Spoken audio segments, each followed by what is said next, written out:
All right, we got the spookiest fears by Derek FDB. Fear is something every human experiences. From the day we hop out the womb, we're afraid of something. It can be something instilled in you by those around you, a bad experience, stuff you see in media, or just something primal. Regardless of how or why you got it, everyone has one. It's like Oprah. You get a fear. You get a fear.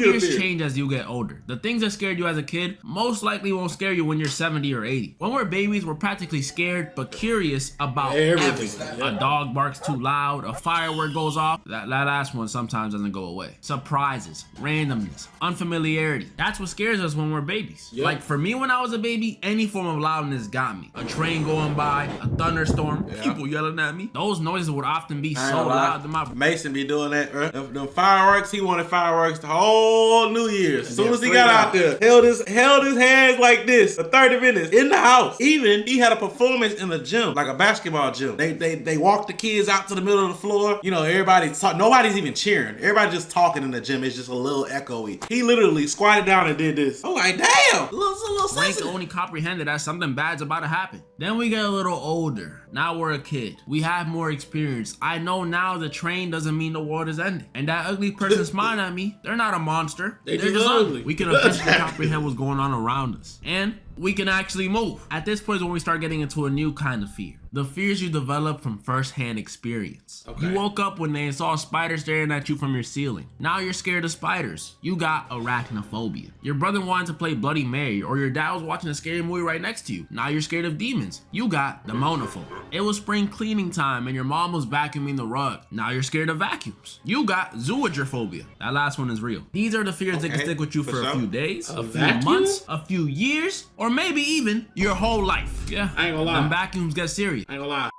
In our friend group, I think 3 or 4 people are deadly afraid of bugs. Yeah. Skull and Philly spiders. Philly spiders too? Yes. Damn. Simba centipedes. Damn. It was somebody else. I think it was CJ that was afraid of something. Damn. Yeah. So in our friend, it's a lot of people. Like, I don't like spiders. I don't like most bugs, but definitely afraid. I'm almost.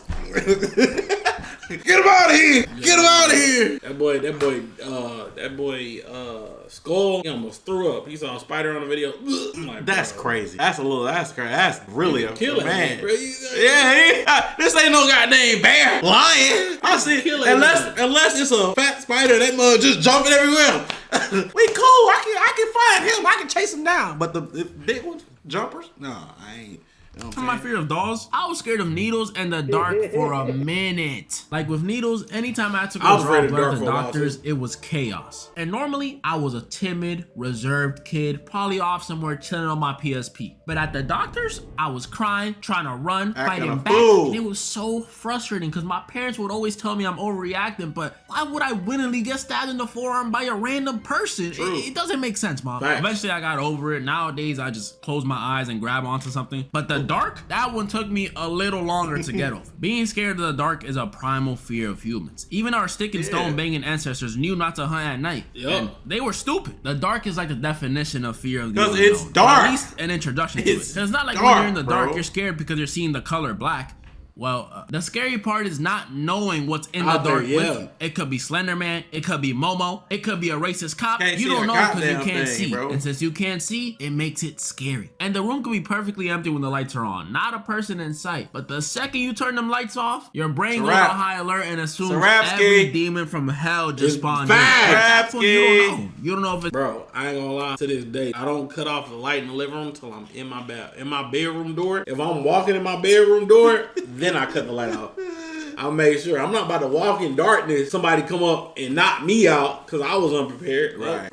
I'm always, you know what I'm saying, ever vigilant, chat. Ever vigilant. I don't even sleep in the dark for real. TV on that shit. Nah, I sleep in the dark. I don't even sleep in the dark for real. Well, the TV mostly for the sound, but it's been so long sleeping with the TV on that if it's off and it's dark, it feels weird. I can't. Yeah, I sleep in the dark. Yeah, well, I sleep with lightning clouds, but it's still dark. Imagination, or if that really is the king of pop right behind you. That's why I always hated having sleep paralysis growing up. You would wake up seeing pitch black, unable to move, and you're like half dreaming and half not. So you start seeing the scariest things. Like, what is Barney doing here? I was kind of forced to get over my fear of the dark when I was staying in the Dominican Republic. If you don't know, outside of resorts, DR is DR. Over there's constant, and I mean constant power outages. Literally, sometimes it won't go more than 2 days without hearing at least one. Damn! So being in the dark, although it may be scary, especially over there with the witches, the bats, the flying roaches, it's something you gotta get used to. And I did get used to it. The bats, the flying roaches. I didn't even notice that the first time. Although it may be scary, especially over there with the witches, the bats. Back got balls on it. Yep. The flying roaches. It's something you gotta get used to. And I did. I was just trying to figure out what this is. That's nasty. I think it's just a movie clip. I did get used to it, but I was 13, so I was already a teenager. And by the time you're a teenager, there's bigger things to worry about because you're officially in high school. That night before the first day of school is the most anxiety-filled night. I used to be up thinking, am I gonna make new friends? What if my old friends don't like me? What if the teachers don't like me? Man, I know the TV shows, the Disney shows, and all that exaggerated. The first day of school, movies and shit. Hey, it was a little anxiety filled. It's like a little. It's not like once you get up past freshman year, even middle school. Once you get past 6th grade or 9th grade, it's cool. It's like, all right, I done been here already. It's just another. But that fucking 9th grade year or that 6th grade year, you're like, wait, new school. Wait a minute now. Hold up, you don't know nobody. Some people know people, but me, I was a loner. I actually went from my middle school was in the hood all the way on the other side of town. I ended up going to high school way the fuck over with mostly white people. Nobody, I ain't know nobody, not a sing. And then I was playing football, and I didn't know that they started fucking practice in the summer. So I'm coming up new, and they've been practicing with each other for months, bro. That shit, man. If nobody likes me. But what if they rock with the first day fit? At that age is when we care the most about what other people think. Getting embarrassed back then feels like it's worse than anything else that can happen to you. And I knew that all Monte, appreciate that sub. I was a shy background character type of student back then. I avoided everything that could potentially lead to me being laughed at or murmured about. And I especially avoided presentations. Presentations were the worst. Anytime I had to do a project involving a I'll never forget, I got hard one time. I'll never get this day. I got hard one time. And my teacher was like, come to the front. Cause we had the fucking, it was some shit we had to do. And I'm in that bitch and I had on them khaki they like these. What are these called? Cargo pants? Joggers or cargo? I had on khaki cargos, right? So that bitch was pitching the tent. Damn! And the worst part is, if I stood up, you was gonna see the tent. And she was like, Aaron, could you I was math. Like, could you come answer the question on the board? Come answer that. Damn. Now let me set the scenery. Damn, okay. Let me set the scenery for you, okay? This was in my honors classes. Okay, my honors classes, I was the only black one, mind you. The whole time I'm trying to get out of the honors classes, I'm the only black one here. I don't like it. These niggas talking about fucking Cancun vacations in high school. Nigga, I'm like, y'all niggas go on vacation? I'll be at home. I'm in the back of the class, randomly bricked up, and like, you know how I'm fucking answering a question, and then. And I'm like, whatever. She then say, Aaron, could you come up here and answer the question? I was like, no, I can't. And she was like, why not? She was like, if you don't understand it, I'll explain it up here. I was like, no. It's like, how do you explain? It's look, like, how do you explain it? The reason I got out of it, I was like, my stomach is hurting really bad. I'm just.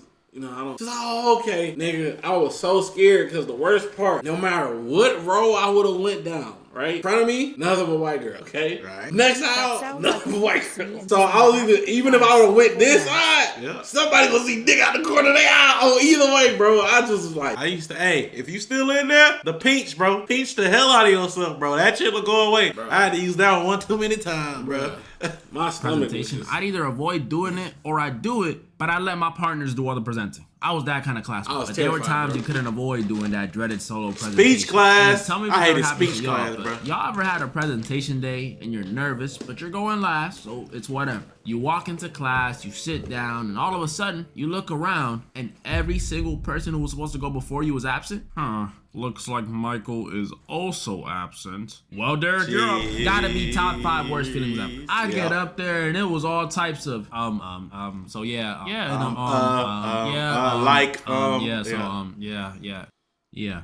It was terrible. But the thing that scared me more than presenting in school was school shootings. Prior to my freshman year, I don't remember doing a single lockdown drill. Maybe one in 8th grade, but they weren't that common. I was only used to slowly walking out the building during fire drills, so I didn't know what we were doing. To me, it was just another excuse to not do classwork for another few minutes. I loved it. But when I found out why we did them, it instilled a new fear in me. A fear that I could randomly be sitting in class one day and hear 2 pops down the hall and know in my mind, I'm probably not gonna be saving that. It's sad, but it's true. What was I, 5'7", 114 pounds, freshman supposed to do? Nothing. We're powerless in this situation. Hope you hit a growth spurt, Your only hope is literally to become cool for every white kid in the school. That's the only precaution you can take. Luckily, once you graduate, most of these school fears go away. Even though you're in college, it's definitely not. I ain't gonna lie, that mass ooting fear is a real fear to this day. That shit crazy, bro. I ain't gonna lie, I'll never forget, bro. I think it was the Aurora, Colorado. I think it was that one. Heard about the mass ooting. I think I had to go to school that next day or whatever, or like the following Monday. I was in that bitch like, I was in that bitch tweaking, and I'll never forget, bro. I'll never forget. I think it was my sophomore year. My sophomore year, we had a BOB. You throw the in there threat. Yeah. And it was like, bro, the teacher I had tweaked.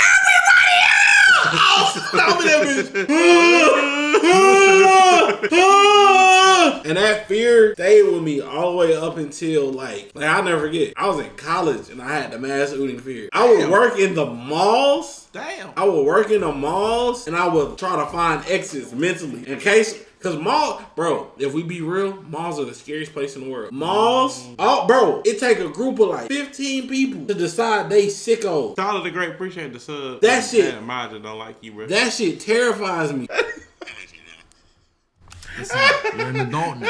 Yes, you may still carry some of the fears from your childhood, whether it be fear of the ocean, your fear of heights, your fear of vacuum still. To this day, I'm afraid of the ocean. Yeah, fact. For some reason, get over it, bro. You can manage yourself. You can avoid these things. The fears you're really looking out for when you're an adult are the mental ones. Commitment, rejection, loneliness, and of course, failure. Failure is something I think most of us by the age of 18 start fearing. If not, at least thinking about. The idea of legacy. What do I want to accomplish in my life? Will I accomplish it? Yeah, I know what I'm talking about. You start looking toward the potential future where instead of becoming an architect, a doctor, a lawyer, or anything else you want to be in life, you just end up working the drive-thru at your local Burger King. This fear of failure sometimes consumes us completely. We imagine all these possible ways we can fail. Tyler the Great, appreciate the 2 gifteds, man. W man. Appreciate you talking.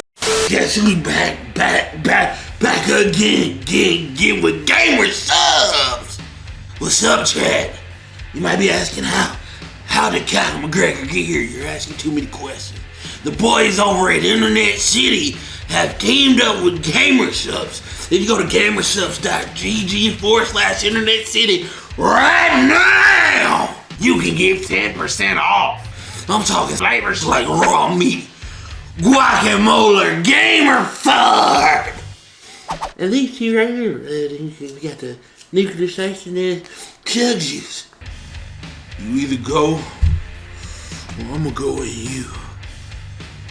Guess who's back again! Actually win. It makes no sense. What is wrong with you? Don't you want to win? Don't you want to succeed? As someone who didn't know. Now that we watching this type of video, right? I know the stock photo niggas is sick. That the commentary niggas start using their photos with the stock shit on it. Dread Killer Live, appreciate the subs, bruh. Hope your streams is going great if you still streaming, according to your name.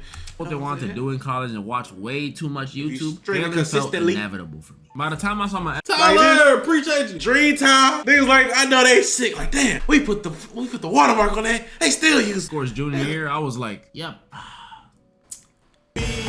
I'm serious too. This fear of failure used to plague my mind. It's the reason I always felt bad for Asian kids growing up. If I had that fear, you know they had it. Fear of failure is not always about career or academics. It can be something as simple as fear of getting rejected by your crush, fear of playing bad for your sports team, or not wanting to learn a new thing like driving because you feel like you'll just hit everybody or something. There's so many ways. That rejection fear, boy, man. Aaron, he'll shoot a shot. Bruh, I can't do it. I can't do it for PTSD, bro. I can't do it for the life of me, bruh. I got PTSD. Like, on a random person, I can't do it, bro. I just can't. I have PTSD. You got PTSD of not shooting it, bro. Yeah. Like, the reason no problem, gang. You the reason my girl got me a Hellcat. I said, okay. Like, nigga, I ain't gonna hold you, bro. Like, after Shorty randomly was like, no. What the fuck you say no? Like, after that, bro, never, bro. You could fail. How could you not be afraid of it? It's quite literally the ultimate unknown. You can't predict the future, but the funny thing about failure is we literally fail all the time as humans. Yeah. Like, have you ever seen a baby fall in public while trying to walk? That baby failed at walking, but it doesn't just sit there and cry. You know, at that height, they don't take fall damage. They just get back up and try again. If not, how would they learn how to walk? If babies depends on the failure. Society full of Stephen Hawking. It depends on the fall. The fries in the bag, working the drive-thru at Burger King. Tyler, real nigga. That at the fossil age of 30, and that's not necessarily failure. He might have just fallen like that baby, and he's just waiting to get back up. It's what he decides to do after his fall that determines whether or not it's failure. It's dependent on what you do and what you perceive as success. Sadly, this is something people don't realize till they're older. Sometimes all the way past adulthood, when you reach that old man status. And by that point, it's not that you can't anymore. It's that you're more worried about other things, like why parts of you are sagging that low. And what's on your mind at that age is death. Death is literally something that's gonna happen to every single one of us. You can be glad she had a good time, Death Shadow. Hey man, this one right here, bro. 2054, the year 3000. Unless you make like some immortality super soldier serum, it's gonna happen to you. Please, bro. I don't like thinking about that. I mean, I've literally been. Hey, what's the old dude that's taking his son blood, bro? Figure it out. Hey, for me, please. Please. For the love of God, bro. Please. Alive my whole life. I don't know nothing besides living. The Thank idea you. of not experiencing anything on the face of the earth ever again is hard to wrap my mind around. Bro, Sadness. my chest, it just happened, bro. It literally, my chest gets heavy. It's like I feel it rises. It's like a 3-second thing. It rises, it gets heavy, and just, and it's like, every time it happens, when I'm alone, I just scream, fuck, over and over and over. Fuck.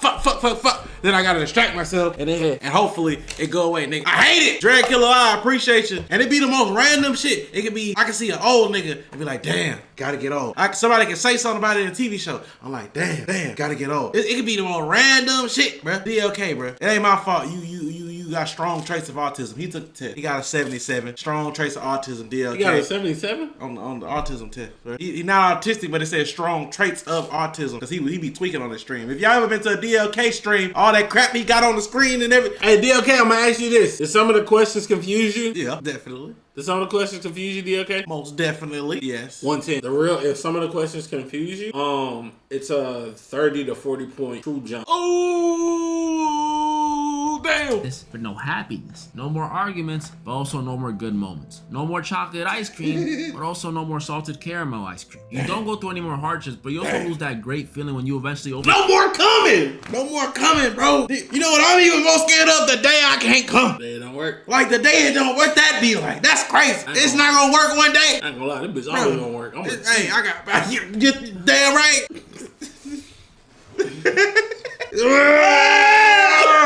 Overcome that hardship. It's scary, and death is especially scary when you lose someone close to you. Now I'm gonna share something with you guys that I've never shared on this channel before. About 5 years ago from the making of this video, September 2019, I lost one of my close friends. And at the time, I was distraught. I had lost my grandfather 3 years prior, so I knew that death isn't something that just hits you up like, hey, I'm in town, I brought donuts. Let's link up. It's a surprise, a very, very bad one, but a surprise nonetheless. But with this one, it felt different. When you're older, as sad as it sounds, you expect it eventually. Doesn't mean it doesn't shock or hurt anyone, because it does. It really does. But you know, we tend to die when we get older. But when you lose someone close to you that was at a young age, that's just not something you expect. People are less accepting of those kinds of deaths. I was sad. I was angry, I was confused, but more than anything, I was scared. I had close encounters with death before, but these encounters didn't compare to how close death feels when you lose a loved one. It felt like death was right around the corner, just waiting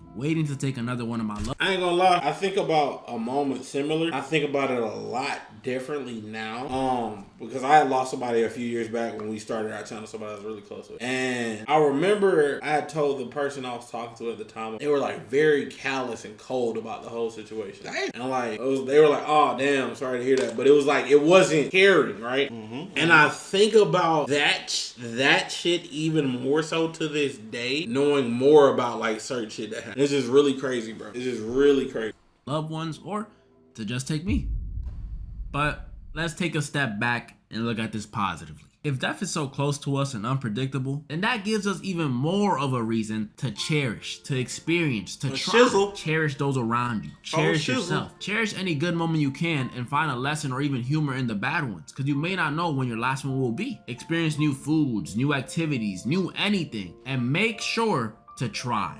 Please try. Don't let your fear of failure, or your fear of death, or your fear of me, or your fear of anything for that matter stop you from doing what you want to do. Whether it be applying for that school, uploading that first video, or facing that fear of women that a lot, and I mean a lot of y'all commented. Yeah, we're gonna have to tackle this in a separate video. Giving up wasn't an option for me in this YouTube channel. There were a lot of moments when I didn't know how it was gonna happen, but I knew I wanted it to happen, because I'd rather be the dude that dies trying than the dude who just was too scared to try. Facts. Hey, look, bro. Very much so, bro. I'm a tag in on this one real quick, because this is something I always talk with y'all about. I'm very vocal about this, and that's like the wanting of filming and wanting to be a director and wanting to pursue that cinematic niche of content. But it was always I'm gonna call it what it is. It was always a fear of failure, right? And the 2 times I was like, okay, let me plan this and let me shoot it. And those 2 videos, when I released it was like the response I got from people was like, yo, I've really wanted this. This is what I've been wanting to feel, and I was afraid that this wasn't the outcome I was going to get. So it was, the first one was with East Lid, my 1,000 horsepower Durango. That was the first like real cinematic vlog. Dropped it, felt it was really good. Everybody liked it, but I was like, maybe it was a one-time thing, right? And then me and Mike were leaning more and more back into vlogs, And then we did the Pokemon. And when we dropped the Pokemon one, it was like, Aaron, more of these. And I was like, okay. Cool. And as I've gotten more into the habit of, okay, let's do this, let's make it happen. Even with the last vlog, it's taking me a lot longer than I thought it would take me to edit. This vlog I'm constantly being pushed in the right direction of how I feel and all that shit, right? And it's like, right. For me, it's been a very, very fulfilling thing just to try. Because for the longest, the fear of failure was the biggest thing for me. But I've been so fulfilled with just trying. Even seeing Mike come up with and try shots, I'll laugh and he's like, what? I'm like, bro, look at this shit cool. It brings me joy. It brings me actual happiness with us actually trying this. So I will say, go out on the limb, go out and try, bro. If you've been thinking about doing it, try it. And like, the more you try, the harder you work at it, the happier. Even if it's not quite where you want to be in that thing, it's gonna fulfill you. He just said it. We have the most fun when we gotta try it. That's why I be telling people that I can't help but lean into my impulsive behavior, because most of the time, it's something I really, really want to do. Yeah. Like these cinematic vlogs. Okay, boom. Think about it. Aaron, let's do it. Then if I come up with an idea that's supposed to be cinematic, gotta go do it. Like the snow video that's gonna drop soon. The snow video I showed y'all on stream. There's a clip out on the second channel on InternetCity Live. There's a clip of me showing y'all. But that was literally 5 in the morning. I was up editing one because I was like, this is my idea. I gotta edit this now. That was the King Aaron video. And the craziest part, I was about to be up doing the same thing. I told him to go to bed. That nigga told me to go to bed. I told him to go to bed because we were supposed to get up and film the snow. bro, I end up editing 5 in the morning. I'm like, gotta get these shots. It's snowing hard as fuck. Gotta get my hands is freezing. I'm out here not properly warmed up. Gotta get these shots. Ended up filming to at least 7 a.m. He ended up editing what I had just filmed. And that's when that's when I'm having the most fun. I tried to wake Aaron up. He's like, fuck all that. Bro, I was too tired. From waking up at 3 a.m. the day before. Yeah. Oh, cook. But the point is, bro, if you got an idea, whether it's something about fishing, whether it's something about making videos, whether it's something about school, trying to be a doctor or law school, whether it's whatever it is. Even if it's rejection, I'm gonna say this, bro. I am going to say this, bro. If a shorty say no, it is what it is. It is what it is, bro. Because at the end of the day, bro, I'd rather you tell me no and I keep it pushing than to have never known. Yep. It might sting a little bit, but shit. It is what it is. It is what it is, bro. It is what it is. Let's finish this video off real quick. That's how you get all these stories of these random. Also, Dragon Ball 5000, I saw your chat. I'm sorry for your lost game. Some old head saying, man, if I would have kept it up, I would have been the next Jay-Z, man. Yeah, Cracky. Take my dollar and go. Not everyone will support you. Cracky's insane. You don't need them to. As long as you believe, you can achieve. Hey, I've been working this up. I cut it out of the vlog because the vlog was getting too long. But I've been saying this forever. Regardless of who believes, live, dream, succeed. Fuck everybody else, bro. There's a powerful quote by this dude, Ralph Waldo Emerson, that goes, fear defeats more people than any other thing in the world. So, the question is, are you gonna let it defeat you? Hell no, twin. Not happening. I'm sorry. I apologize.